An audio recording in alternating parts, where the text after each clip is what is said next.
Bonjour et bienvenue à cette sixième séance de lundi numérique de l'INHA. Aujourd'hui, nous avons le grand plaisir d'avoir avec nous Vincent Détal, professeur de sciences du patrimoine et sciences de l'ingénieur à Cergy Paris Université, et Romain Thomas, maître de conférences en histoire de l'art moderne à l'Université de Nanterre, Paris-Nanterre, pour nous présenter les projets Espadon, une nouvelle dynamique et un changement de paradigme pour les sciences du patrimoine. Voilà, je vous rappelle que vous avez la possibilité de poser des questions tout au long du webinaire par l'interface Zoom de questions et réponses. Donc, n'hésitez pas à poser des questions que ensuite je poserai aux intervenants. Pour les intervenants, je vous rappelle, l'intervention durera 1 heure et ensuite il y aura une demi-heure de questions de la part du public. Donc, sans hésiter, je vous laisse la parole pour que vous puissiez présenter et je partage votre écran. Eh bien, merci beaucoup, Federico. Bonjour à tous.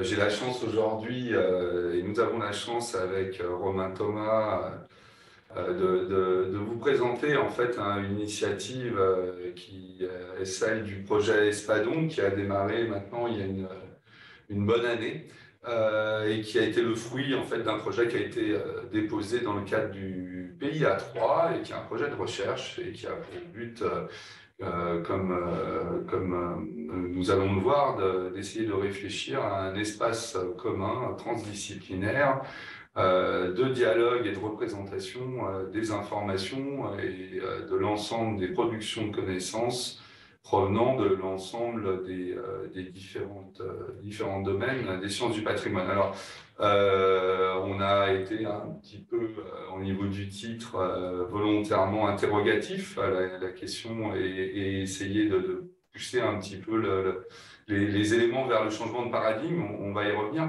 Ce qu'il faut savoir, c'est qu'Espadon, en réalité, c'est un acronyme, et vous l'avez sous les yeux. Espadon, en fait, ça signifie en sciences du patrimoine l'analyse dynamique des objets anciens et numériques, et je pense de par lui-même, je dirais, l'acronyme porte le sens de l'interrogation qu'il sous-tend.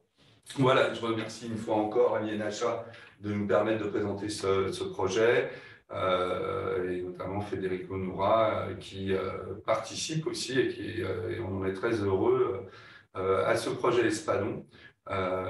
Donc on va essayer de vous décliner un petit peu les différents aspects. Alors, en termes de sommaire, c'est juste pour repositionner les choses, mais avant de rentrer dans le cœur du projet par lui-même, on démarrera par une petite introduction qui permettra de poser quelques définitions et puis de voir un petit peu quelles sont les initiatives qui sont menées dans le domaine et la dynamique qui se profile aussi au niveau européen et qui, j'espère, vous permettra de mettre le doigt sur le fait que cette dynamique-là, elle est lancée, elle est assez forte. Et on est dans le bon timing pour pouvoir y contribuer et pouvoir y apporter notre pierre. Quand je dis nous, c'est l'ensemble des acteurs des sciences du patrimoine, qu'ils soient dans le domaine de la recherche, je dirais, universitaire, au niveau des organismes de recherche du CNRS, mais aussi des producteurs de connaissances des différents établissements publics dans leur action quotidienne, quel que soit leur niveau, puisque chacun apporte finalement sa pierre à l'édifice, des éléments un petit peu particuliers dans leur spécificité. Et l'idée, c'est bien de faire en sorte que l'on puisse se retrouver autour je dirais, d'éléments de données communes, y compris d'un point de vue vocabulaire, mais pas seulement, aussi de pouvoir appréhender toute la diversité de ce qui est produit dans le domaine des sciences du patrimoine, et c'est un enjeu relativement majeur. Donc, si on parle des enjeux de la discipline et qu'on regarde sur le site du ministère de la Culture du côté de la recherche, en réalité, ont été définis un certain nombre d'éléments et d'éléments de spécificité de recherche que vous avez ici sous les yeux, avec des questions autour du patrimoine et de l'environnement. Évidemment, c'est des éléments absolument majeurs dans le contexte actuel et sociétal, et on comprend, je dirais, tous les jours un petit peu plus la sensibilité. Des questions autour de la conservation-restauration, des questions autour de l'ethnologie du patrimoine et donc des pratiques et des savoir-faire, le patrimoine et société, l'étude des matériaux. Un projet qui est porté maintenant depuis quelques années, qui est un petit peu spécifique, mais qui a réuni beaucoup de forces et qui est intéressant, qui est le chantier de Notre-Dame, et puis le patrimoine numérique, comme étant finalement quelque chose qui aujourd'hui ressort comme étant une orientation portée du côté du ministère de la Culture, mais aussi du côté du ministère de la Recherche. Ça, c'est pour le côté français. Au niveau européen, il y a des efforts tout à fait particuliers en termes de moyens qui vont être mis dans ce domaine-là. Et je dirais que c'est un des enjeux majeurs maintenant vers lequel on doit supporter les efforts. Et l'idée, c'est pas que ça se fasse sans les acteurs, mais au contraire, à l'initiative des acteurs, de façon à ce qu'on ait la résurgence au travers de ce qu'on oriente vers le patrimoine numérique, des besoins, des savoir-faire et des connaissances produites tous les jours par chacun des personnes qui travaillent dans le domaine. Alors, les sciences du patrimoine, il y a une définition qui en a été donnée, qui est portée là aussi du côté du ministère, qui est relativement intéressante et qui parle de recherche, de travaux et de recherche fondamentale ou appliquée qui visent à améliorer la compréhension du patrimoine culturel, à élaborer de nouvelles manières d'en assurer la conservation, la transmission, la valorisation, tout en s'inscrivant dans une perspective de développement durable. Et ce qui est assez intéressant dans la façon dont c'est mis en perspective, c'est que les résultats sont utilisés par les professionnels du patrimoine dans le cadre de leur mission. Donc on voit bien le lien immédiat qui est fait entre recherche et producteurs de données dans tous les domaines. Et donc derrière tout ça, finalement, les thématiques de recherche, elles sont développées dans le domaine des sciences du patrimoine et sont complètement transversales à l'ensemble des secteurs. Et on le sait bien, le domaine des sciences humaines et sociales est associé au domaine des sciences expérimentales, aujourd'hui intriqué à l'intérieur des sciences du numérique et des éléments de numérisation, mais aussi, au-delà de ça, dans la science documentaire, dans la capacité d'aller rechercher des nouvelles informations. Et donc, finalement, elles sont à la pointe de la recherche et de l'innovation. Alors, la grande difficulté, peut-être, par rapport à d'autres domaines disciplinaires, c'est que les objets d'étude sont d'une énorme et d'une extrême diversité. Ça va de la fouille archéologique, évidemment, au patrimoine bâti, en passant par des musées qui comportent de l'art contemporain et qui eux-mêmes, on le voit avec le musée Soulage, sont composés de matériaux qui sont de matériaux relativement récents avec des problématiques de conservation qui vont leur être bien spécifiques. Mais c'est aussi des collections, comme on peut les retrouver au musée d'archéologie nationale. Tous les éléments qui sont présents à la BNF dans toute leur diversité au niveau des problématiques de conservation, mais aussi des lieux de mémoire et des capacités de consultation. Évidemment, continuité de l'analyse des œuvres les plus emblématiques qui sont présentes dans les grands musées nationaux, mais aussi dans les espaces territoriaux, évidemment. Mais c'est aussi du textile, ce sont aussi des musées qui sont portés à l'intérieur de bâtiments et finalement qui représentent des questions un petit peu spécifiques en termes de conservation, puisque ces demeures musées n'ont pas vocation à mettre en place des éléments climatiques particuliers si on parle de leurs objets, mais par contre permettre de replacer les objets dans leur contexte premier et donc apporter quelque chose de plus que simplement l'objet posé à l'intérieur d'un musée et d'en comprendre le contexte et l'époque. Et puis des éléments qui peuvent se retrouver à l'intérieur des réserves, donc non visibles directement pour les publics. Mais on voit que les objets d'étude sont multiples et leurs écrins, si on peut l'appeler ainsi, sont là aussi extrêmement différents. Et si on veut travailler et si on veut aborder les choses de façon aussi complète que possible, il faut être capable d'y avoir accès dans tous ces contextes. Si on veut les observer, il faut être en capacité de connaître ce qu'il existe et où. Et évidemment, c'est extrêmement compliqué. Et c'est là où, finalement, le numérique et finalement l'évolution naturelle vers laquelle on tend a pour objectif de connecter tous ces éléments qui sont disjoints, qui sont éparpillés, ces matériaux et ces objets qui sont hétérogènes, essayer de faire en sorte que l'on puisse, si ce n'est les regrouper, les atteindre à partir d'un espace qui sera un espace commun, d'échange, aussi, je dirais, souple et convivial que possible.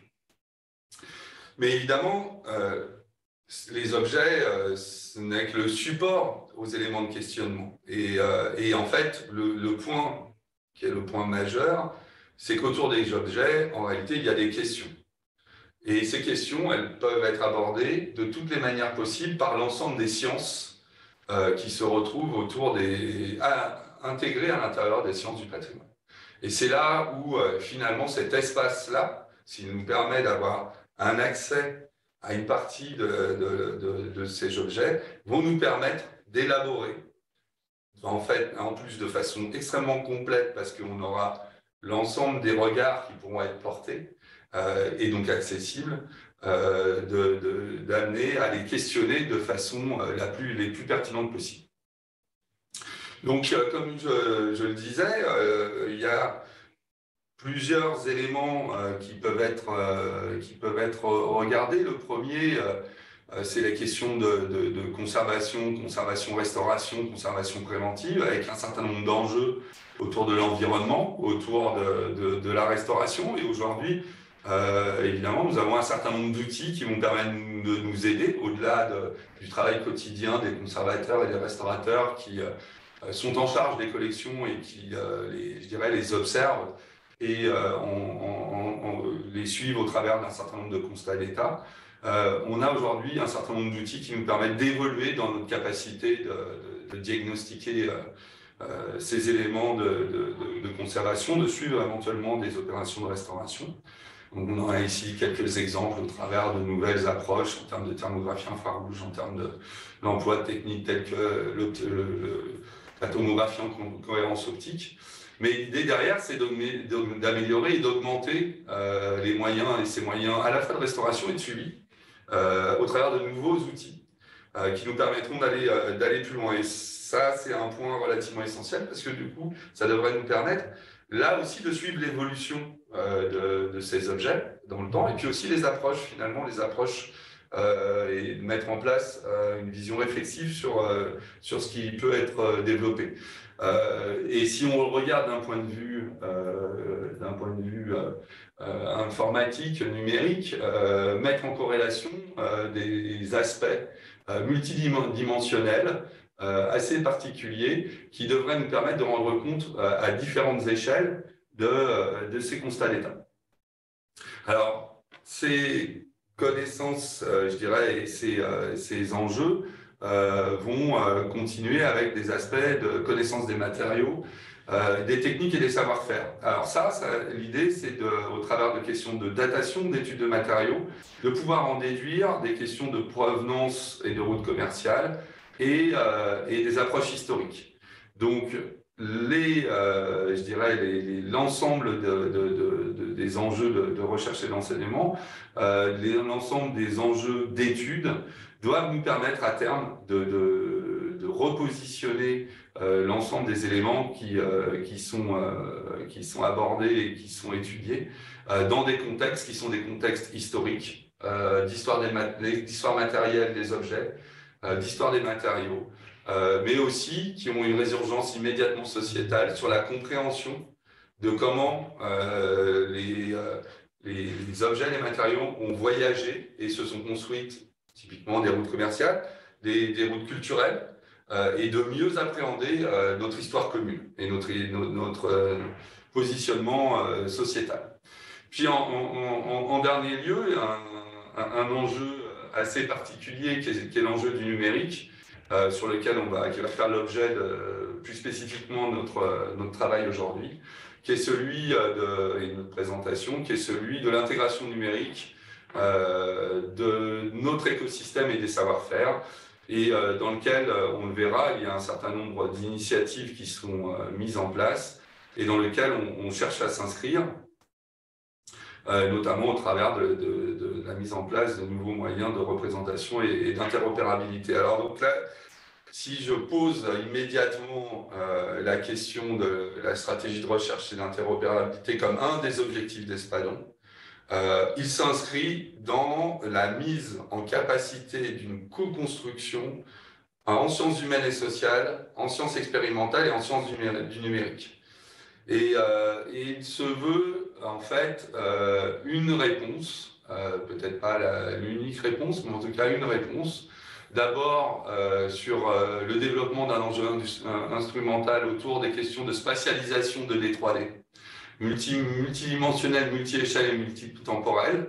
Alors pourquoi? Parce qu'on peut passer aujourd'hui, on a la chance de pouvoir passer d'une analyse localisée à une analyse 2D, 3D qui rend compte de l'objet dans toute sa complétude, je dirais, l'ensemble de ce qu'il est, ce qui change complètement la donne, c'est-à-dire là où l'œil d'un expert allait finalement regarder à un endroit considérant que c'était celui qui était capable de rendre mieux compte de l'aspect matériel de l'objet ou de l'objet tel qu'il est, même d'un point de vue iconographique.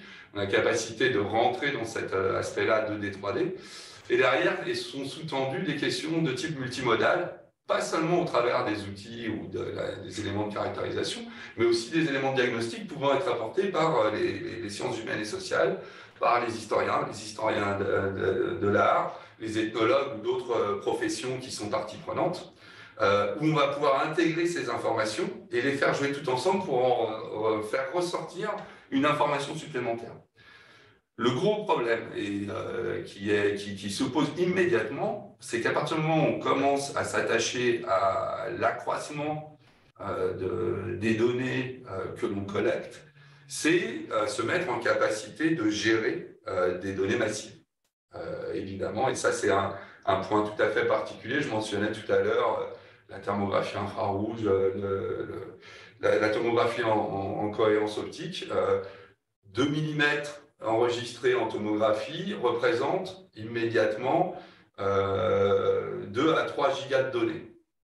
Récemment, des collègues de l'université de Delft ont scanné avec cette technique, utilisant cette technique, la jeune fille à la perle de Vermeer.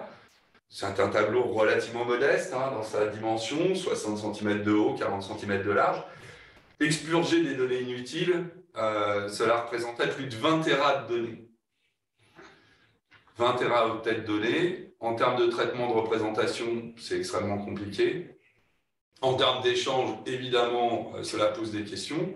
En termes de stockage, pour sûr, il y a des éléments à réfléchir en termes de stratégie pour pouvoir faire en sorte de les faire fonctionner. Si maintenant on imagine qu'on veut y adjoindre d'autres outils d'analyse, des informations venant d'ouvrages ou des diagnostics posés par telle ou telle personne dans son activité de recherche, comment allons-nous faire pour pouvoir gérer ces aspects-là? Donc, c'est des éléments auxquels il faut commencer à réfléchir, a fortiori dans une optique de sobriété numérique telle qu'elle est posée aujourd'hui. Et pour autant, répondre et trouver des solutions pour ne pas se couper de ces informations et pouvoir continuer à progresser dans nos capacités de compréhension. Donc évidemment, cela veut dire aussi implémenter les éléments de férisation. Alors, derrière le terme faire se repose en fait la capacité d'interopérabilité et d'accès à l'information, le fait de la retrouver et de la rendre interopérable. Ça veut dire faire en sorte que l'on puisse avoir accès à tout moment à l'ensemble de ces informations et permettre de faire en sorte que ces informations soient dans un langage suffisamment commun, en tout cas dans leur format, pour pouvoir faire en sorte qu'elles puissent être alignées d'un point de vue numérique et même d'un point de vue, je dirais, représentation, faire en sorte qu'elles puissent jouer ensemble. Donc, l'idée, c'est de bien enrichir la possibilité d'accès aux œuvres et derrière de mettre ces informations à la disposition des chercheurs, du monde culturel, de tous ces nouveaux outils. Donc, ça veut dire faire en sorte qu'on ait un espace et une interface accessible par tout le monde avec les outils qu'il a à sa disposition.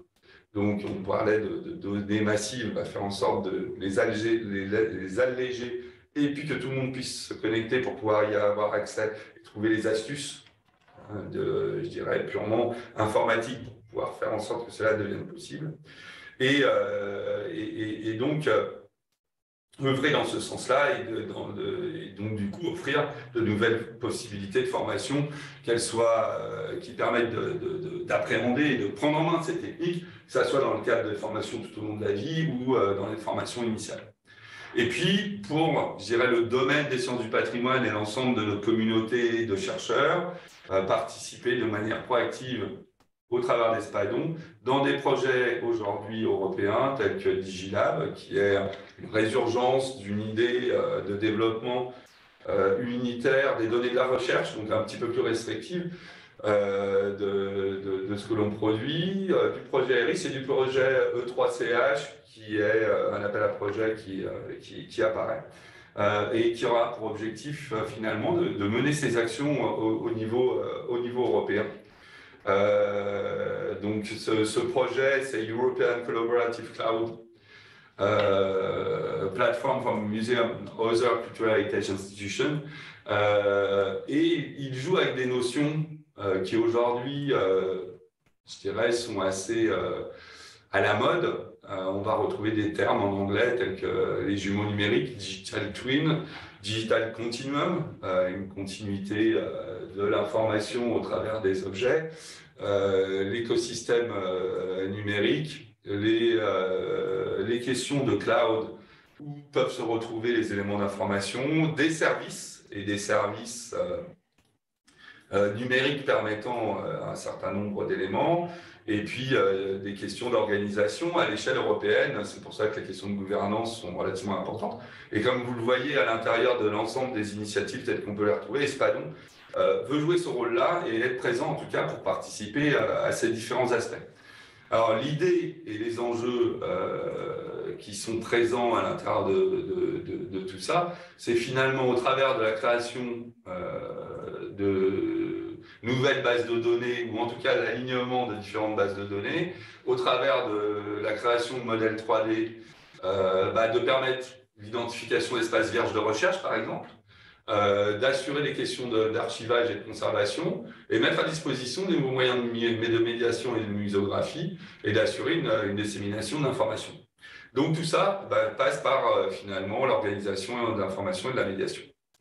Donc si on a parlé, je dirais, des différents aspects et du contexte général transdisciplinaire au travers des questions qui étaient celles des sciences du patrimoine, et on a abordé le fait qu'il y avait des acteurs, mais c'est difficile, il est toujours difficile de se représenter l'ensemble des acteurs qui tournent et qui gravitent autour de l'ensemble de ces questions, qu'elles soient de conservation, restauration, d'histoire ou d'histoire de l'art dans une approche diachronique ou des notions de médiation. Et si on regarde bien, on se retrouve avec un écosystème de métiers et de spécialités qui est extrêmement large, partant des conservateurs-restaurateurs, passant par les juristes du patrimoine, les archivistes, les documentalistes, des métiers plus régaliens tels que la police au travers de structures telles qu'Interpol, Europol, des scientifiques évidemment de l'information du numérique, mais des historiens, les sciences de l'environnement évidemment qui y sont associées, les anthropologues, des ethnologues, des bioanthropologues, des historiens d'art, des conservateurs, des architectes, des archéologues, des physiciens, chimistes, géologues, microbiologistes, scientifiques de la conservation, bref, un écosystème tout à fait particulier. Et une des ambitions, c'est de voir s'il y a moyen de faire en sorte que l'ensemble de ce qui est produit par toutes ces spécialités dans leur quotidien peut se retrouver accessible à tous les autres corps de métier. Et c'est bien l'enjeu qui est sous-tendu. Et pour ça, ça veut dire travailler de façon particulière pour pouvoir aller un petit peu plus loin. Il faut préciser que ce schéma-là ne se veut pas exhaustif. Ah non, bien entendu, il y a autour des subtilités qui n'ont pas été mentionner, aujourd'hui, il y a des domaines qui apparaissent. L'archéologie du bâti, typiquement, était un domaine qui, il y a 15 ans, n'existait pas et qui devient quelque chose de fondamental à l'intérieur. Il y a le domaine de la philosophie qui aurait pu être ajouté, bien évidemment. Donc, il n'y a pas une volonté exhaustive, mais par contre, une volonté de bien montrer l'ensemble des acteurs que ça peut représenter dans toute leur diversité. Et la difficulté que ça peut représenter d'arriver simplement à les faire communiquer. Et ça, c'est loin d'être immédiat. Même quand on est au centre et en contact avec l'ensemble de ces disciplines au quotidien, les vocabulaires employés sont pas les mêmes. Les notions, des fois même, pour un même mot sémantique qui se cache derrière, ne sont pas comprises forcément de la même manière. Mais toujours est-il que c'est le défi qu'on a décidé de relever. Espadon s'est construit avec un cœur central, on le voit, composé de différentes structures dans lesquelles sont impliquées, évidemment, autour de la Fondation des sciences du patrimoine, le CNRS, les laboratoires du ministère de la Culture, mais aussi des institutions telles que le CEA ou l'Institut des sciences du patrimoine et les universités telles que l'UESQ ou l'Université Paris-Saclay, mais aussi l'École des Chartes. Mais en réalité, de façon plus large, 31 unités partenaires, on retrouve à la fois des spécialistes des sciences expérimentales, des spécialistes des sciences du numérique et des spécialistes des sciences humaines et sociales, et d'autres établissements publics. Ceci étant, depuis le début du projet, le nombre d'unités partenaires s'est élargi. D'autres établissements nous ont rejoints. Et Espadon se veut un projet de recherche avant tout. Et donc, n'est pas figé à l'intérieur d'une structure, même s'il y a une orientation qui est posée, dont les problématiques ont été énoncées préalablement. Il se veut quelque chose qui peut rester évolutif, tant dans sa composition que dans les orientations qu'il peut être amené à prendre tout au cours de sa construction. Donc ça, c'est un point qui est important à comprendre. Et si on regarde son écosystème, on voit qu'il s'inscrit à la fois dans des dynamiques nationales qui ont déjà fait leurs preuves, ou d'autres équipes Ex+ et l'ABEX, au consortium. On retrouve le consortium MASA autour de l'archéologie, Bibissima+ autour des plus reliés autour de la BNF, des constructions qui ont eu lieu du côté du Manum, qui ont avancé dans certains domaines du numérique depuis bien longtemps, et puis des initiatives européennes telles que le projet ERIS, le GPI, des projets locaux tels que le projet Esquida en Belgique, des projets européens tels que ForCH, qui a pour objectif de relier déjà des alignements d'éléments déjà existants dans le domaine des sciences des patrimoines, et je ne serai pas complètement exhaustif sur l'ensemble des éléments, et puis d'autres, je dirais, grandes structures qui sont associées pour des raisons diverses, mais aussi de gestion de grands volumes de données, tels que le SRF et le synchrotron Soleil, mais aussi l'AIVA pour d'autres questionnements, et puis l'UNESCO. Donc, le cœur d'Espadon, maintenant, c'est ce qu'on a essayé de résumer sur ce schéma qui peut être de prime abord un petit peu complexe, mais qui résume l'idée derrière d'essayer finalement de s'orienter vers la construction d'un objet patrimonial augmenté. Donc, si on part du haut à gauche de ce schéma, on va partir de notre objet.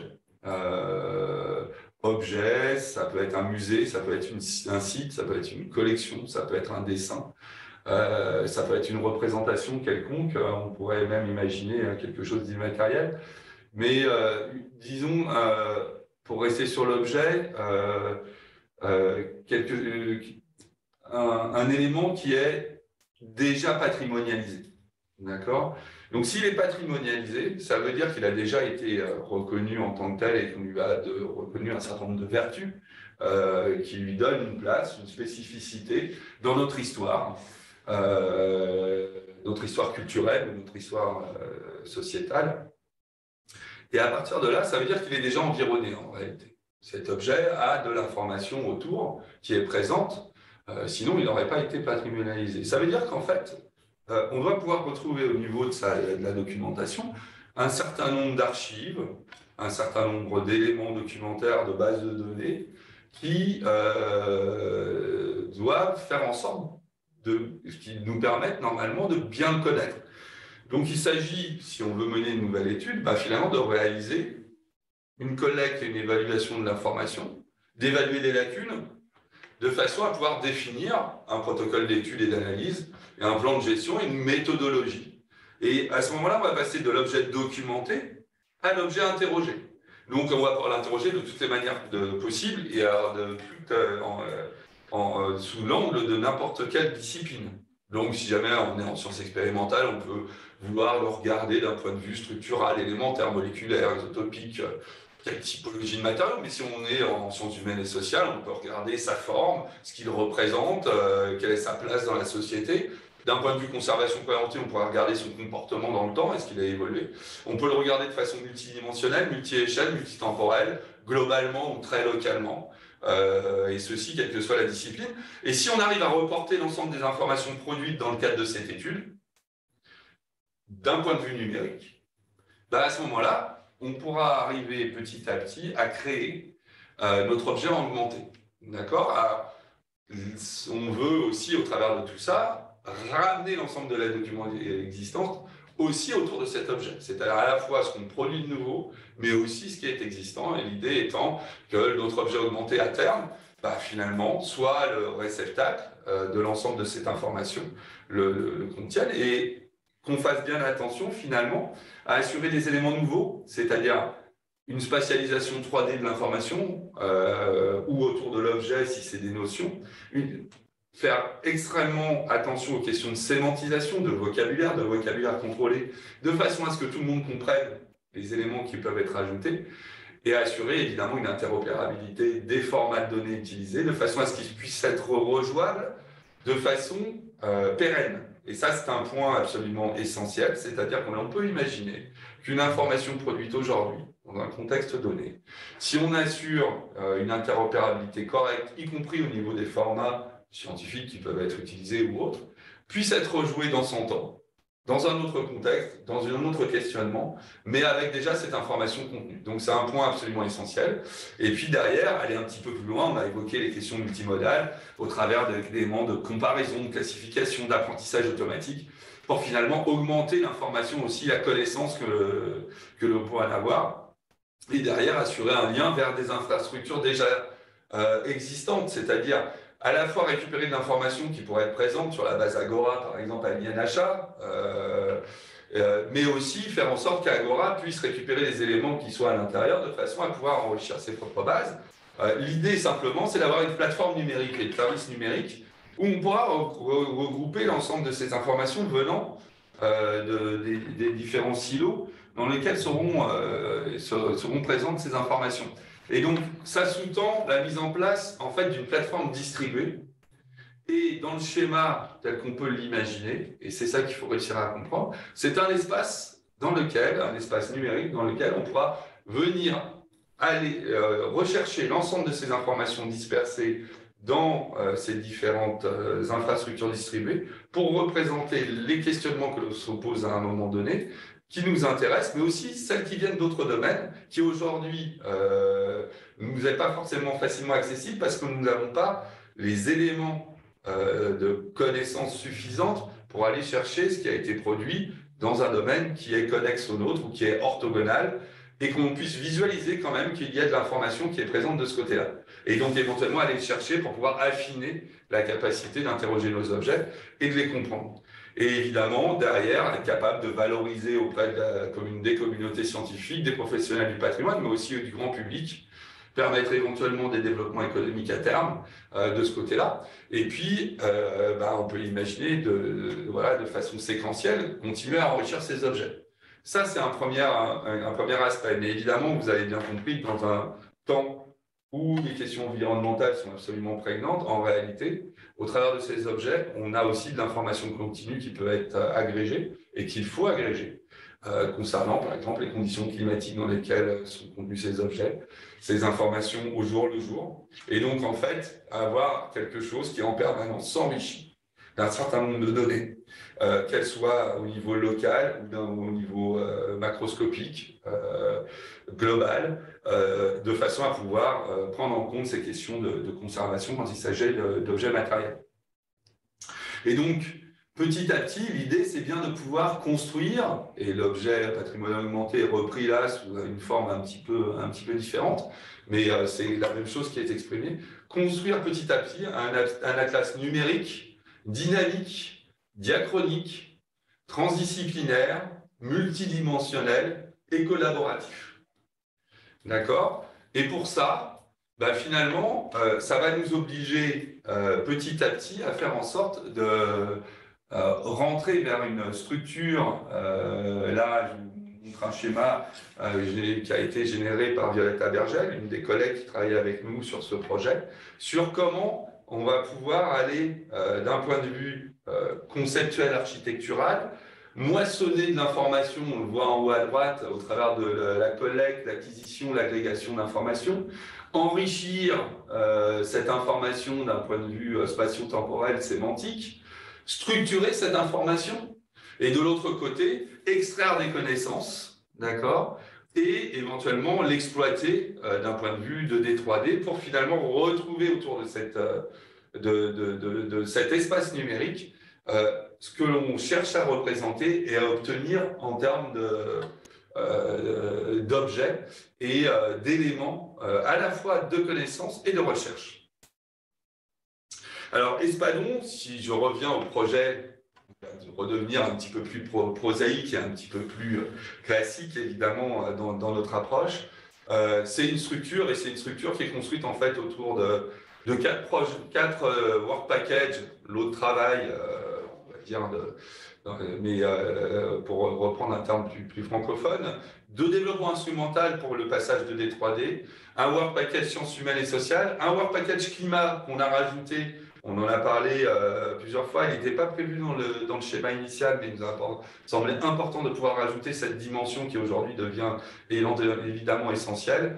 Un énorme work package data, on va y revenir juste après, et un work package formation qui est je dirais, évidemment un des éléments clés, parce que si on n'est pas capable de faire en sorte que les gens s'approprient et soient capables d'utiliser les éléments produits, c'est comme si on n'avait rien réalisé. Et au niveau du Work Package Data, des missions transversales à l'ensemble des Work Packages, où on retrouve l'OPA au prisme des métiers, c'est-à-dire l'objet patrimonial augmenté au travers des métiers, on y reviendra après, l'interopérabilité instrumentale, l'interopérabilité des données dans les systèmes d'information, le cycle de vie des données et la valorisation des éléments produits. Là, c'est une autre façon de représenter ces work packages, un peu plus schématique, donc ça vous en donne une idée. Donc le premier work package, il est tourné autour de la mise en corrélation d'éléments multi-échelles autour des techniques de rayonnement X, à la fois la radiographie, mais aussi des systèmes d'analyse par faisceau de rayons X. Et l'idée, c'est de pouvoir produire de l'information à différentes échelles au travers d'éléments très concrets et de questions très concrètes, à la fois dans la compréhension de fabrication, typiquement des armures, c'est un exemple. On peut faire à la fois de la radiographie, de la tomographie pour comprendre la composition, essayer de voir quels sont les mécanismes d'altération, cerner l'utilisation de tel ou tel matériau à telle ou telle époque, et donc comment les éléments ont cru au fur et à mesure du temps, en termes de connaissances ou en termes de modification de techniques, mais aussi des questions plus prosaïques de conservation d'objets patrimoniaux importants, de façon à pouvoir finalement stopper ou minimiser les phénomènes de corrosion de l'avion de Saint-Exupéry, par exemple, dont un certain nombre d'éléments sont au musée de l'air et de l'espace. Donc on le voit bien dans la façon d'aborder les choses, que cette approche multi-échelle, multidimensionnelle va avoir un rôle essentiel pour la conservation de la mémoire, à la fois de l'objet, mais aussi dans ces aspects de compréhension. Un nouvel outil concernant l'accélérateur grand livre d'analyse élémentaire, Aglaé, qui est au C2RMF, de façon à faire passer cet outil à sa capacité d'analyser des tableaux et à permettre de l'analyse 2D. Et ça, c'est relativement essentiel, de façon à pouvoir finalement le décrire de façon complète. Alors, on le voit au travers de cette ligne un pixel. L'idée, c'est d'augmenter finalement la surface d'analyse, de façon à être certain d'être en dessous de seuil d'endommagement de tout matériau, et surtout des matériaux les plus fragiles, c'est-à-dire les matériaux organiques, et de pouvoir décrire l'objet complètement. Le gros avantage de cette ligne et de cet accélérateur de faisceau d'ions étant de permettre une analyse non seulement élémentaire avec une sensibilité exceptionnelle, mais surtout quantitative, ce qui permettra de mettre au jour et d'assurer une connaissance de l'objet avec une finesse jamais atteinte. Ensuite, un groupe de travail et un développement d'outils plutôt portés sur des analyses portables. On en voit ici un certain nombre, de l'hyperspectral multilongueur d'onde, de l'interférométrie holographique, de nouvelles techniques d'analyse par laser, de façon à pouvoir décrire là encore les objets de façon plus fine et de façon plus complexe autour de cette fois-ci de faisceaux sources de moindre énergie, donc plutôt utilisant la lumière, là où on utilisait avant les rayons X. Et donc finalement, pouvoir aller utiliser ces outils qui sont facilement transportables pour permettre d'en avoir une connaissance plus fine. Ici, l'exemple d'une étude codicologique. Alors, évidemment, les techniques ne s'excluent pas les unes des autres, mais donc bien de pouvoir les multiplier, de mettre au jour, là, finalement, est-ce qu'il y a encore des fibres qui sont dans un état, je dirais, presque naturellement non altérés, ou d'autres qui sont complètement déstructurés. Là, c'est l'exemple de ce manuscrit, d'en comprendre complètement et d'en analyser des traces codicologiques qui se seraient effacées, je dirais, en les observant d'un point de vue visible, et les mettre en lumière au travers de techniques spécifiques. Et tout ça permettant finalement d'aborder les questions de provenance, de datation, d'attribution ou de compréhension de techniques de fabrication. Enfin, un quatrième work package qui, lui, veut s'attacher à développer des techniques et des objets surtout plus monumentaux, à la fois de sculpture monumentale ou bâtiment.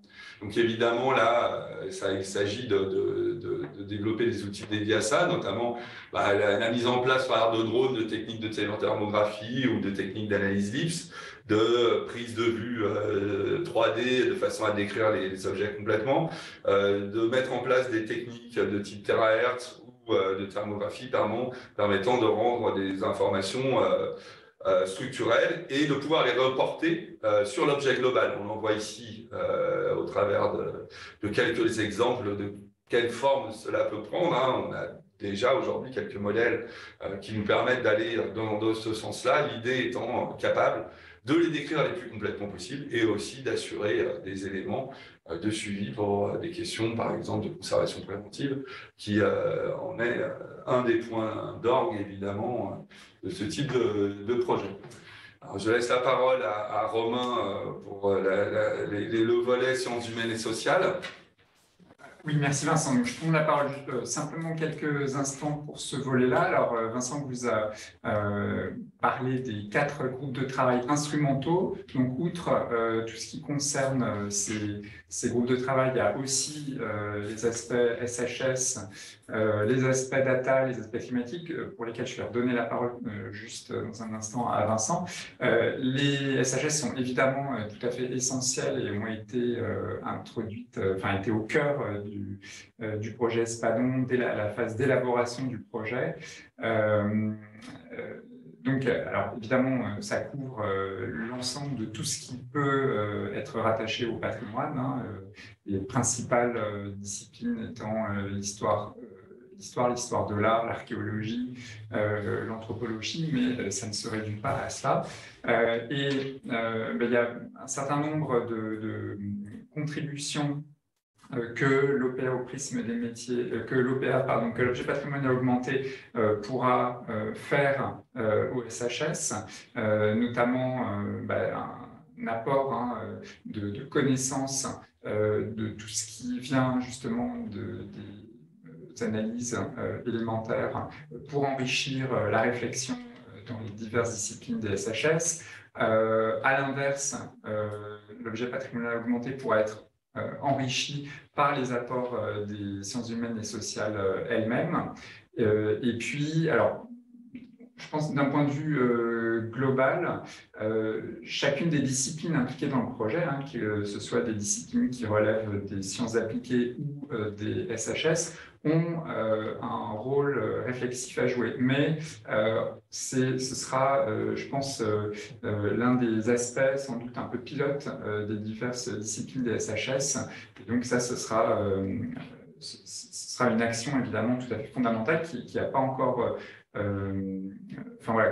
qui va être mise en place assez rapidement et qui sera tout à fait importante. Et puis, alors, on pourrait aussi prendre des exemples de disciplines. Alors ici, en fait, la diapositive a été réalisée par mon collègue Philippe Joquet, donc c'est pour ça qu'elle elle part de l'archéologie, mais en fait, les différentes disciplines des SHS, d'un certain point de vue, ont des approches qui peuvent être comparables. Et par exemple, eh bien, moi, pour parler en tant qu'historien de l'art, je peux rappeler que, comme peut le faire un archéologue à propos des objets qu'il étudie, eh bien, l'histoire de l'art permet de réinscrire dans une écologie spatiale et temporelle ces objets d'étude, permet l'OPA permettra la recontextualisation également de ces objets. Et puis, on pourra réfléchir, on pourra aussi prendre en compte les impératifs de restauration et de conservation dans toute cette réflexion. Donc, suite à ce point mené par Romain, qui est extrêmement réducteur, ramené à un seul petit work package alors qu'il est majeur à l'intérieur du projet, il faut bien en comprendre tous les aspects et tous les atours. Ça représente, et on verra après au travers de l'action menée dans le cadre de l'OPA au prisme des métiers, qu'en réalité il est largement majoritaire sur si on prend l'ensemble des thématiques de recherche que l'on peut, sous lesquelles on peut aborder la question des objets en réalité. Évidemment, je dirais, comme les équipex ont pour objectif de focaliser sur en termes de financement sur des éléments d'instrumentation, d'achat d'instrumentation et de moyens pour, là, dans le cas présent, sur les aspects numériques et d'achat informatique. Il représente dans sa construction même une part qui semble moins importante, alors que dans sa construction intellectuelle et dans son travail quotidien, il représente une part majeure du projet, voire la part principale. Comme je le disais, on a rajouté un work package qui n'était pas prévu au départ dans ce projet, qui est situé autour des aspects de climat, de comportement et de patrimoine, notamment parce que, évidemment, les aspects de changement climatique prennent le pas aujourd'hui au niveau des interrogations, à la fois pour la dimension de la survie de l'humanité ou de l'homme sur Terre, ça c'est une chose, mais en premier lieu, d'abord, par rapport aux éléments de sa mémoire et de ses objets matériels. Et donc, il y a un effort tout particulier qui est mené au travers de ces questions. Et c'était l'occasion, finalement, de pouvoir mettre en musique et d'intégrer ces questions de climat à l'intérieur du projet Espadon, compte tenu de sa philosophie initiale et surtout des moyens aussi qui sont mis aujourd'hui à disposition en termes de génération d'informations à la fois locales et globales. Et l'idée, c'est bien d'évaluer à terme la vulnérabilité des objets et la capacité d'adapter des éléments de conservation préventive et évidemment de prévoir des modélisations en fonction de l'évolution des climats et des localisations de ces objets patrimoniaux, que ce soit du patrimoine bâti ou même des musées, hein, des éléments à prendre en compte dès le départ en sachant que finalement le climat va évoluer. Et ceci à plusieurs échelles, à la fois au niveau local des objets eux-mêmes, c'est-à-dire en imaginant qu'il y ait des capteurs climatiques à l'intérieur des bâtiments, près d'une vitrine d'un musée, ou s'il n'y a pas de vitrine, près des objets eux-mêmes, mais au niveau du musée à l'extérieur, et puis une vision plus globale avec l'intégration de données satellitaires, qui peuvent venir par exemple de Galileo ou d'autres satellites, et de mettre en corrélation finalement ces données, à la fois locales, avec les données globales, et de voir en fonction de l'évolution, de s'assurer de la résurgence et de l'impact d'un changement macro du climat sur le réel impact au niveau local, et sur du plus long terme, d'essayer de construire des éléments de modélisation de façon à pouvoir prévenir et agir en amont des problématiques qui pourraient subvenir. Et donc pour ça, on a décidé d'aller chercher d'autres moyens de façon à pouvoir mettre en place cette étude, et donc une thèse CIFRE va se mettre en place. Il y a des réponses à des appels à projets au niveau européen et au niveau national, de façon à pouvoir combler cet espace financier qui n'était pas prévu au départ, mais d'intégrer complètement ces éléments de questionnement. Alors, au niveau des éléments, des données numériques, qui est le Work Package central et vers lequel on va avancer le plus, je ne sais pas, Romain, si tu veux prendre la parole par rapport à ça. Je sais que Federico le pourrait très, très largement. L'idée, c'est finalement de se projeter et d'arriver à construire une analyse collaborative de données spécialisées. Alors, vous avez un exemple là sur la droite qui vient du laboratoire MAP du CNRS. Dans le cadre de ces travaux, ils ne sont pas les seuls autour du projet Notre-Dame, on voit le fait qu'il y a reporté un certain nombre de données spatialisées sur le modèle numérique de la cathédrale Notre-Dame. L'idée, c'est bien d'assurer les éléments de numérisation de reconstruction géométrique 3D, de reporter des informations venant de données instrumentales, et puis de reporter des informations venant de données documentaires qui sont présentes, qui étaient conservées au sein du ministère de la Culture, au sein de l'archevêché. Enfin, heureusement, on avait encore les schémas de Viollet-le-Duc au moment où il a construit la flèche, certes tardivement. On va la conserver, c'est heureux en tout cas la reconstruire. L'histoire de Notre-Dame, évidemment, Notre-Dame a existé bien longtemps sans cette flèche, mais on a l'ensemble de cette information, et comment on fait pour reporter, finalement, pour garder la mémoire et garder l'information au fur et à mesure de l'étude et de la reconstruction de l'ensemble de ces informations. Et donc derrière, finalement, c'est la prise en compte de dimensions de représentation qui vont bien au-delà du 3D. Parce que comme ce sont des sources de nature très différentes, c'est du 3D, c'est du 4D, c'est du 5D. Il y a des problèmes d'échelle, des problèmes d'emboîtement, c'est-à-dire de repositionnement, voilà. Et en fonction de la nature de ces données, il y a des questions qui se posent et qui ne sont pas si simples. Il ne suffit pas d'avoir une enveloppe, il faut savoir comment on représente une texture, il faut savoir comment on les met en place, et puis si jamais ce n'est pas la même échelle, comment on le repositionne, est-ce qu'on zoome dessus pour y avoir accès ou pas.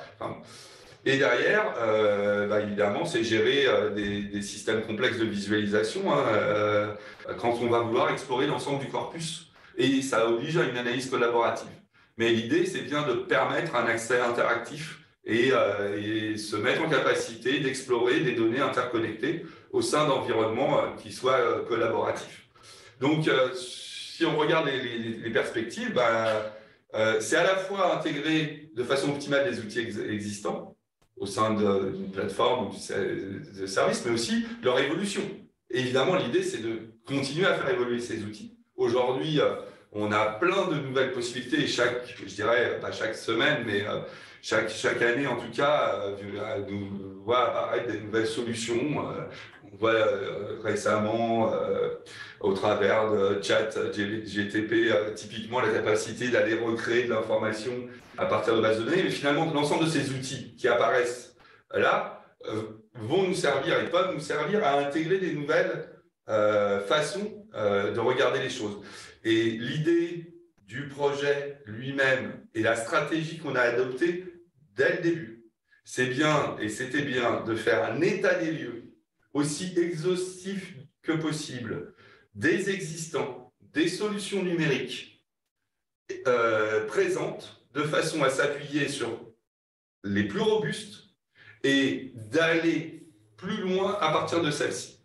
Et cette dynamique-là, la grande chance que l'on a, c'est que compte tenu de l'ensemble des partenaires intégrés au sein d'Espadon et l'implication des établissements publics avec leurs spécialistes dans chacune des structures, de faire en sorte de bénéficier de l'expertise de chacun, c'est-à-dire non seulement des outils, mais aussi, je dirais, de l'intelligence et des capacités de compréhension et de projection des outils futurs venant de l'ensemble de ces spécialistes.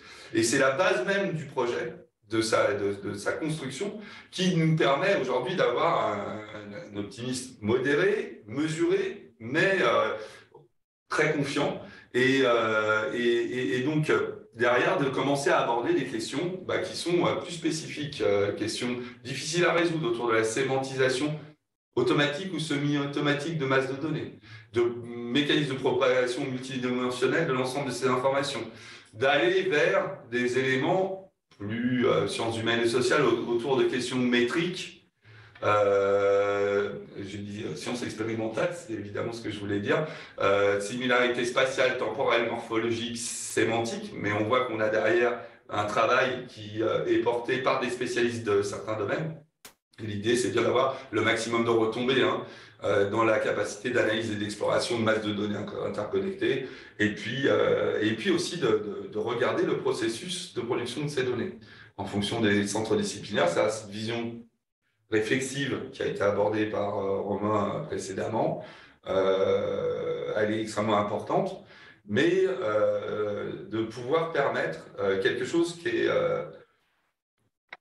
quand même un petit peu un changement, on parlait de paradigme dans le titre, de passer doucement d'habitude dans nos domaines de la recherche ou de nos politiques d'établissement, où souvent on était dans des approches, en tout cas compétitives au niveau de la recherche, au niveau de certains établissements aussi, pour se mettre en valeur, vers une approche collaborative, c'est-à-dire changer complètement pour le coup de paradigme, c'est comment faire en sorte de finalement profiter ceci, je dirais, de façon directe, immédiate, au fur et à mesure qu'elle apparaît, de la nouvelle connaissance qui vient d'être apportée par un domaine, par un spécialiste ou par, dans le cadre d'une exposition, d'un musée, d'une conférence, d'un cycle de réflexion, d'une nouvelle approche intellectuelle.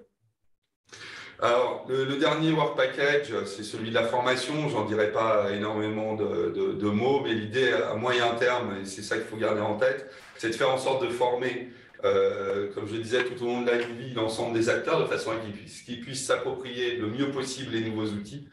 De donner des nouveaux outils aussi aux communautés qui n'en ont pas, tant dans la capacité d'environner leurs données, de métadonnées, de paradonnées, donc d'offrir des logiciels à terme qui permettent cela, de construire peut-être et d'offrir assez rapidement, on l'espère, des outils de constat d'état qui seront homogènes et qui seront basés sur des éléments sémantiques intégrés, basés sur des travaux de normalisation qui ont déjà eu lieu depuis assez longtemps, de façon à ce qu'on puisse faire en sorte de les mettre à disposition de chacun et d'offrir des espaces de stockage aussi pour ceux qui n'en ont pas. Ça, c'est un point relativement essentiel. Tout ça dans des éléments de vocabulaire contrôlés, tout en assurant, et ça, c'est un point essentiel, la propriété intellectuelle de tout ce qui est produit par chacun, au travers d'éléments de traçabilité. Et donc de rendre inaliénable la donnée de son producteur. Et donc de rassurer à la fois celui-ci dans ses capacités à le mettre à disposition, évidemment, et aussi, de ce point de vue-là, faire en sorte que les questions juridiques ou les questions légales soient gérées en fonction du statut de chacun, et non pas être pris en compte par Espadon lui-même. Puisqu'à partir du moment où on sait que le producteur a un statut et a créé sa donnée dans un contexte particulier, et ben finalement, le domaine législatif dans lequel il a été produit répond à des règles qui sont en dehors des éléments de l'espace numérique tel qu'il est, mais relevant bien des règles nationales de ce point de vue-là, ou internationales d'un point de vue légal. Et puis, commencer à mettre en place, à l'échelon national et à l'échelon international, des formations initiales, à des niveaux aussi tôt que possible, de façon à ce que tous les contributeurs, tous les gens qui sont amenés à intervenir à l'intérieur d'un musée, du régisseur jusqu'au conservateur, du masterand jusqu'au doctorant, tout le monde puisse s'approprier ces nouveaux outils et que ça devienne finalement des outils naturels et normaux. Voilà. Donc, vous l'avez vu, nous avions un certain nombre d'éléments qui étaient des work packages, et puis nous avions décliné des missions thématiques. Et pour la question des missions thématiques, je laisse de nouveau la parole à Romain Thomas, si j'y arrive. Excusez-moi de cette petite maladresse de ma part. J'ai voulu, voilà, la retrouver, j'espère. Je peux partager. Voilà, tu peux repartager. Voilà. Okay. Donc Romain, je te laisse la parole pour l'émission thématique. Je vous invite assez rapidement, parce qu'on est presque à la fin, il faut laisser aussi la parole au public pour les questions. Donc, entendu. Alors, je vais être assez concis sur ces aspects. Donc, Vincent vous a présenté les groupes de travail qui fonctionnent de manière en fait disciplinaire, grosso modo. Et dès le début, il était extrêmement important de faire dialoguer l'ensemble des participants du projet. Et donc, pour ce faire, ce qu'on a décidé de mettre en place, ce sont des actions transversales qui permettent de faire se rejoindre justement les spécialistes des différents domaines, les professionnels des différents domaines. Et donc, on a mis en place ces actions qui vont se dérouler de manière séquencée, donc des missions thématiques. Voilà. Une bêtise.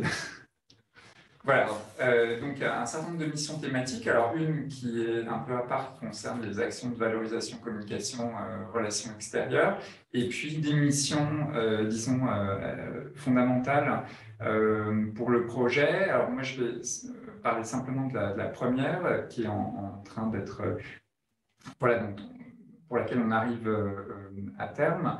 Et puis les autres vont s'enchaîner ensuite. Il s'agit de missions sur l'interopérabilité instrumentale. Donc comment faire en sorte que les données qui seront produites dans l'avenir soient interopérables. La mission pour l'interopérabilité des données et leur accessibilité dans le système d'information. Donc là, il s'agit de réfléchir à la manière aussi dont on peut intégrer l'ensemble des données qui existent déjà.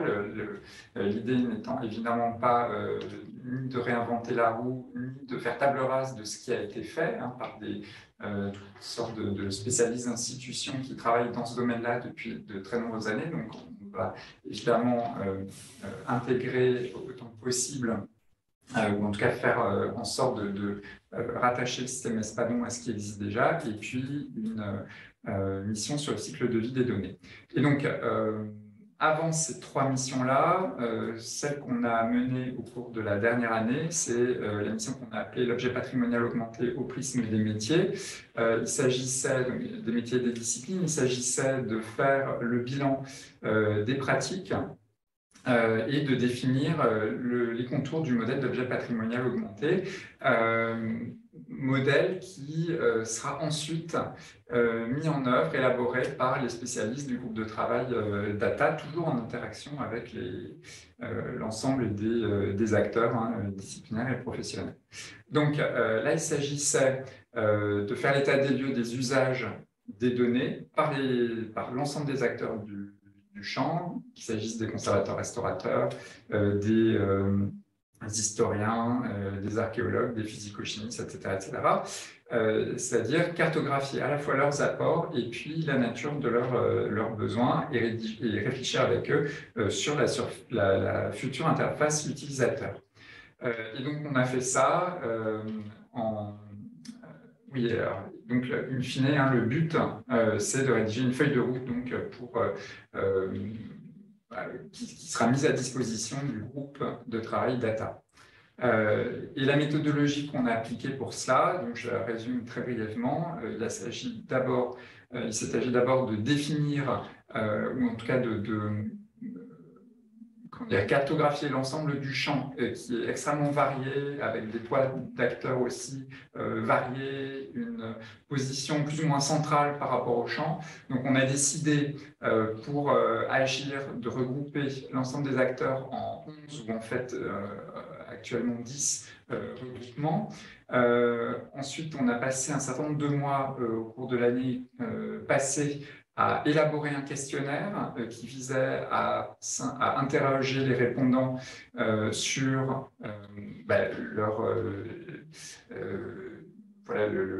la caractéristique de leur profil. Hein. C'était un questionnaire alors, qui est toujours actif et auquel vous pouvez encore répondre. Mais il s'agissait de définir le profil du répondant de manière anonyme et ensuite à s'interroger sur les données qu'il consulte, les données qu'il produit et à la manière dont éventuellement il gère les données de manière plus ou moins experte. Et puis enfin, s'interroger sur ses attentes donc dans la perspective de l'élaboration du futur écosystème numérique Espadon. Donc, on a diffusé le questionnaire, il est encore actif, vous pouvez y accéder via le site internet de la Fondation des sciences du patrimoine, hein, en allant à l'onglet Espadon et donc en suivant les liens en fonction des pages. Il va encore être actif pendant quelques semaines. Et puis, donc, on a mené un certain nombre de réunions qui ne sont pas encore totalement achevées, qu'on a appelé les États généraux des données du patrimoine. Alors, un titre un peu pompeux, mais qui vise bien à montrer qu'il s'agit donc de prendre en compte l'ensemble des avis, des données de tous les acteurs du champ hein, à travers l'ensemble des institutions, des acteurs indépendants à l'échelle nationale. Et donc, voilà, on est en train de commencer à procéder à la restitution de ces réponses. Voilà, c'est un processus qui est encore en cours. Alors là, il y a une présentation qui n'est pas tout à fait à jour, je dois dire. Il y a quelques noms qu'il aurait fallu modifier de ces différents groupes. Et évidemment, on aurait dû mettre en avant pour le groupe des archéologues le nom de Federico, qui a été l'un des pilotes voilà, de ce groupe. Voilà, et je pense qu'on peut... Voilà, mais c'était important de comprendre surtout le domaine, hein, les domaines qui sont importants à voir et la façon dont ça a été séparé et classé hein, avec les aspects, les historiens, les archéologues, les historiens d'art, les anthropologues, les architectes, les professionnels de la médiation, les scientifiques de la conservation et les archéomètres, les documentalistes, les conservateurs, la régie, les questions de conservation préventive et les restaurateurs, les conservateurs-restaurateurs, c'était le point essentiel. Donc on va terminer très rapidement et on en a parlé déjà largement, la question de l'interopérabilité, de l'alignement des données, c'est évidemment avec l'existant et l'ensemble des bases de données, c'est un point absolument clé de façon à pouvoir mettre en liaison toutes les bases existantes, à la fois la BNF, à l'INHA, au C2RMF, au LRMH, au CMN ou ailleurs, à la médiathèque du patrimoine ou même sur les bases du ministère de la Culture avec Joconde et autres. Aujourd'hui, cette difficulté, il faut absolument la résoudre. Dans le cadre des WP instrumentaux, il y a une volonté d'interopérer l'ensemble des outils. On l'a explicité au travers des questions multi-échelles, c'est un point absolument essentiel. Et la mise en place au travers de questions liées à la férisation et au cycle de vie des données, la capacité de l'intégrer dans les bonnes pratiques de façon à ce que ça soit non seulement bon dans le domaine des sciences du patrimoine, mais aussi ce qui se fait globalement au niveau de l'ensemble de la gestion et du cycle de vie des données dans tous les domaines des sciences du numérique.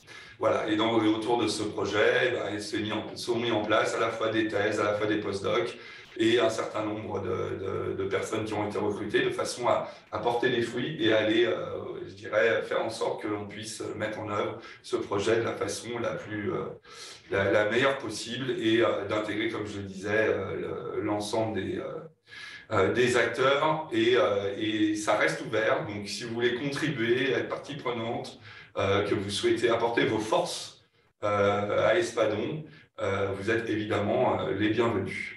Voilà, je vous remercie pour votre attention et nous sommes là pour répondre à toutes vos questions. On a été un petit peu long. Merci beaucoup, Vincent et Romain. Bon, oui, on est un peu long, mais il y a encore un quart d'heure, donc j'invite le participant à poser leurs questions sur la question et réponse, l'onglet du webinaire Zoom. Entre-temps, j'ai une question peut-être à vous poser. C'est une question assez générique, mais je pense que ceux qui suivent le lundi numérique se posent aussi la question concerne l'aspect données. Est-ce que vous envisagez, comme Espadon, de mettre en place une base de données globale compréhensive de tous ceux qui existent, ou vous imaginez Espadon, alors qu'il y a plusieurs projets qui se mettent en place au niveau institutionnel, je pense au ministère de la Culture, les agrégateurs de données culturelles, mais encore les plans nationaux pour la science ouverte du ministère de l'Enseignement supérieur et de la Recherche. Donc, vous envisagez une base de données omnicompréhensible qui comprend toutes les données dont nous venons de parler, où l'idée est qu'Espadon soit un agrégateur de ces données et que puisse faire les liens entre tout ça. Tu peux répondre, Romain? Alors, en fait, les deux. C'est en ça que Espadon est un petit peu particulier. Il y a, comme je disais, il y a plusieurs enjeux. Il y a un enjeu d'agrégation, celui-là il a été identifié il y a longtemps. Il a déjà fait l'objet, suivant les disciplines, d'un certain nombre de travaux. Il fait encore l'objet de travaux et il va continuer d'être fait. Comme je le disais, on parle d'infrastructures distribuées à terme. Une infrastructure distribuée, ça veut dire que, les données sont positionnées à différents endroits. Ça, c'est une chose. Donc, il n'est pas question d'avoir un endroit où il y a toutes les données. Ça, c'est le premier élément. Donc, forcément, ce ne sera pas une base de données Espadon reliée à un endroit ou dans un cloud. Ce n'est pas du tout l'objet. Et puis, de toute façon, une question de faisabilité, même technique, qui ne serait pas si simple. Et d'autre part, il n'est pas question de recommencer des travaux d'alignement qui sont déjà engagés très largement et qui fonctionnent très bien. Par contre, d'assurer des éléments supplémentaires d'alignement pour faire en sorte que ça dialogue encore mieux et que ça aille dans tous les domaines, dans toute leur diversité, évidemment oui. Par contre, ce qu'il faut bien comprendre, c'est que Espadon, ça sera une plateforme qui permettra quand même d'aller déposer de l'information pour les gens qui n'ont pas à disposition, et il y en a un certain nombre d'acteurs privés, de chercheurs dans des petits laboratoires, enfin petits entre guillemets, pas d'un point de vue de la qualité de ce qu'ils produisent, mais en termes de ressources, de stocker et de mettre à disposition leurs données dans un espace donné, donc offrir cette capacité de stockage, de l'environner correctement.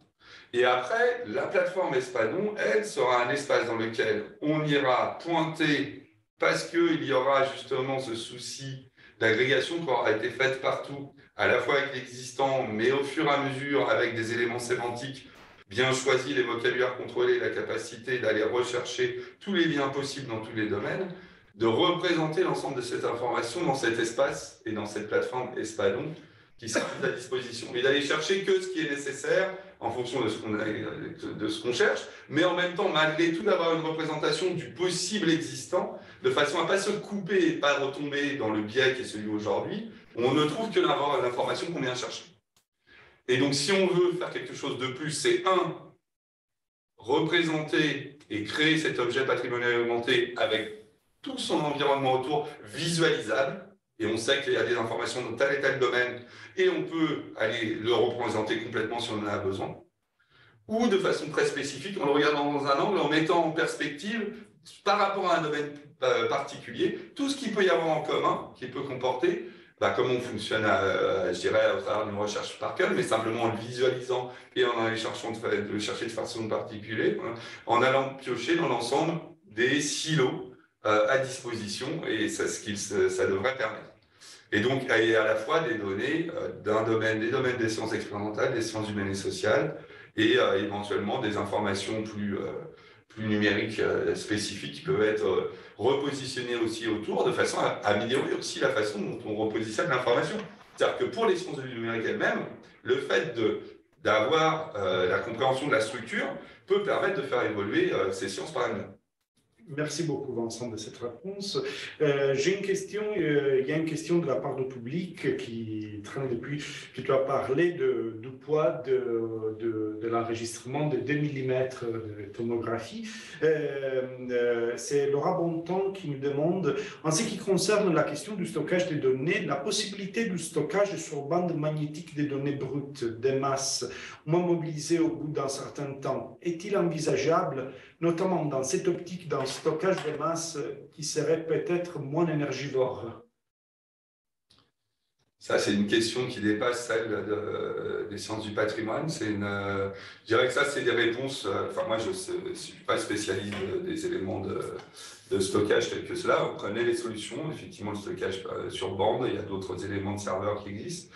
Il y a des solutions qui ont été, envisagées depuis longtemps, ou d'autres qui apparaissent. Récemment, on commence à parler de stocker de l'information sur des brins d'ADN. Bon, pourquoi pas, on sait la fragilité par ailleurs, mais il y a eu des travaux début des années 2000, oui, début des années 2000, et il y avait par exemple du stockage par polarisation dans les cubes de verre, qui était envisagé à l'échelle du micron, simplement avec des 0 et des 1 à l'intérieur d'un cube, et dans un petit cube de verre comme ça, vous pouvez stocker des terras et des terras, voire plus que ça. Donc en fait, je dirais c'est des questions qui sont posées aujourd'hui et qui deviennent prégnantes. Qui ont évidemment une importance de plus en plus grande. Ces solutions technologiques, ce sont, comme toujours, se mettent en place quand on en a besoin et quand on a les financements purs. Donc je dirais, c'est pas l'objet d'Espadon de répondre à cette question, de la prendre en compte évidemment, de trouver la plus grande sobriété possible. C'est certain, parce qu'on voit bien ce à quoi on fait face. Mais je pense que cette question, elle est générale à l'ensemble des sciences du numérique. Elle doit être reposée aussi au niveau des solutions techniques. À l'échelon international, c'est évident. Et il y aura une réponse qui sera apportée dans les temps qui viennent, puisque de toute façon, on n'en a pas le choix. Voilà. Mais c'est pas l'objet du projet. Oui, j'ajoute justement pour compléter que Espadon étant une infrastructure distribuée, finalement, la plus grande partie des données, bien sûr, il y aura un petit espace de stockage pour les acteurs indépendants qui n'ont pas les moyens, eux, de stocker leurs données, mais la plus grosse partie des données continuera à être gérée dans tous les sens du terme par des institutions qui les gèrent depuis longtemps. Et donc, dans ce cadre-là, ce seront à elles aussi, j'imagine, nous convergents, mais ce seront à elles de prendre ce type de décision. Parfait. Merci beaucoup. J'invite encore une fois les publics, s'il y a des questions, à les poser. Actuellement, il n'y en a pas. Vous avez déjà répondu. Ça aurait été ma deuxième question. Quid de chercheuses et de chercheurs qui n'ont pas accès à des base, mais en effet, vous avez raison que les institutions mettent de plus en plus en place aussi des systèmes de stockage devant le ministère de l'enseignement supérieur et de la recherche avec les dataverses de recherche DataGouv. Donc, il y a des dépôts qui sont ouverts aussi aux chercheurs indépendants et à ceux qui n'ont pas accès par les biais des institutions à des bases de données institutionnelles. Donc, on peut juste ajouter peut-être, enfin pas ça, mais la présentation pour donner peut-être des éléments un tout petit, enfin pas un petit peu plus concrets, mais aider à la manière finalement, enfin à ce à quoi ressemblera l'interface.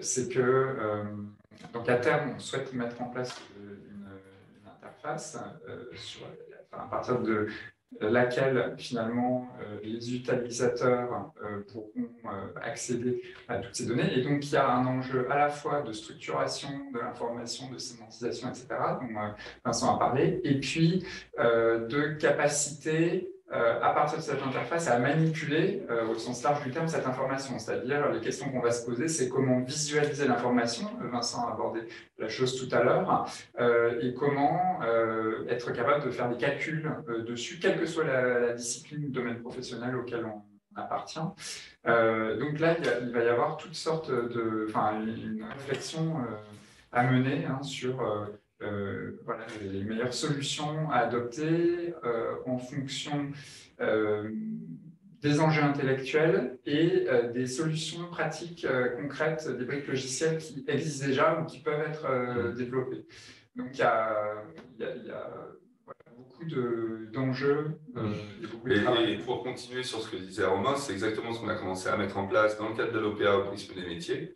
C'est-à-dire que l'idée, encore une fois, de ce projet, c'est une co-construction. La façon dont il est construit, la façon dont il est pensé, c'est qu'il fait l'objet d'une co-construction pour arriver à cet objet final.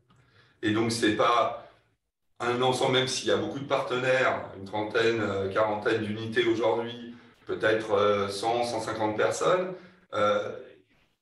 ça va au-delà. C'est-à-dire que les communautés, on a essayé de les toucher au maximum avec l'ensemble de leurs représentants pour que ça soit le fruit d'une réflexion collective et qu'à la fin, avec pour objectif qu'à la fin, ça soit un objet dont tout le monde ait participé et contribué à son émergence et donc l'utilise.